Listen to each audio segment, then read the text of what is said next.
নমস্কার বন্ধুরা, মামুন শাহ ব্লগে আপনাদের সবাইকে স্বাগত। আপনারা সবাই ভালো আছেন তো? আশা করছি সবাই ভালো আছেন। আজ আমরা উত্তরবঙ্গ শ্রী গৌড়ীয় মঠের দ্বিতীয় বার্ষিক উৎসব উপলক্ষে গিয়েছিলাম। আজ প্রথম দিন। প্রথমে গিয়ে আমরা ভগবানের দর্শন করার পর আমরা চলে গেলাম নাম গান শুনতে। নাম গান শোনার পর আমরা চলে গেলাম প্রসাদ পেতে। প্রসাদে ছিল অন্ন, ডাল, আলু পটল পনির দিয়ে সবজি, চাটনি, মিষ্টান্ন, পরমান্ন। প্রসাদটা পেয়ে খুব তৃপ্তি পেলাম। প্রসাদ পাওয়ার পর মন্দির প্রাঙ্গণে একটা ছোট্ট মেলা বসেছিল।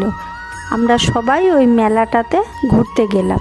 মেলাতে বসেছিল নিরামিষ সব খাবার দাবার, যেমন জিলাপি, মিষ্টি, পাঁপড়, আইসক্রিম, মোমো, চাউমিন, ফুচকা, আর হলো ঠাকুরের সব সাজ সরঞ্জাম। ওই মেলাতেই একটি কুকুর আমার পাশে এসে বসলো, তখন আমি ওকে একটু চাউমিন দিচ্ছিলাম। মন্দিরটি অনেক বড়।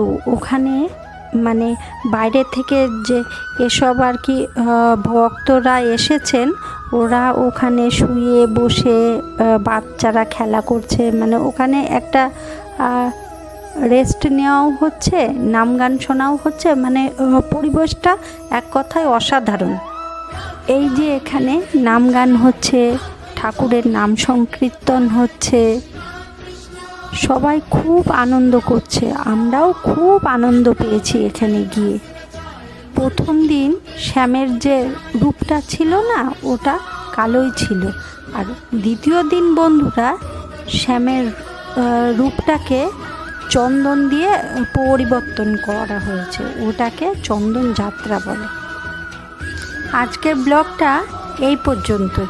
আপনারা ভালো থাকবেন। ধন্যবাদ।